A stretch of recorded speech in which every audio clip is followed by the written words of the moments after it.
For me, the key message actually recently has been Chairman Powell at Jackson Hole Symposium, and he basically said that we have your back. I mean, he said that we're looking at labor market, we're concerned about weakness there, and we don't see it as inflationary. So to translate it in a layman language is that if we see weakness in labor market, if we see weakness in U.S. economy, Fed is going to be there and support and cut rates and kind of try to boost economy, try to boost stock market.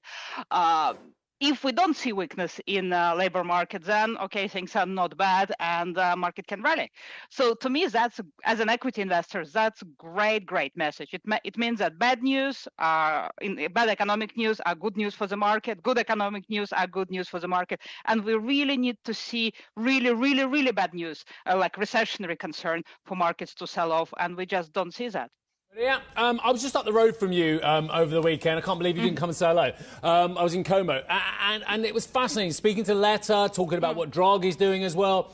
Europe could potentially, if they get all this action, could really be galvanised, but that's a long way off as well. What about Europe here and now? Should our viewers be looking at Europe again? I hear what you just said, but a lot of that was about the States. Yeah, unfortunately, we have a much more constructive outlook on US than Europe. I think Europe, I mean, we see economic activity slowing. And actually, you just before my segment, you've been talking about slowdown in China. And that's really important driver for lots of European stocks. And we don't see a lot of support there. European consumer is struggling. So I think Europe is really on the back foot. We would much prefer to stay with US.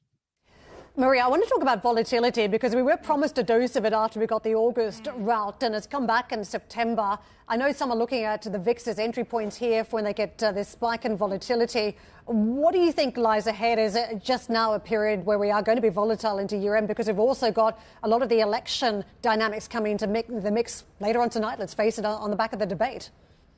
Yeah, no, I think you're absolutely right in terms of volatility. So what we see from institutional investors holding in a kind of State Street custodial database is that investors are very crowded in tech stocks still. And it's pretty much the only position they have. So any disappointment we see on any front, we see huge sell-off in tech.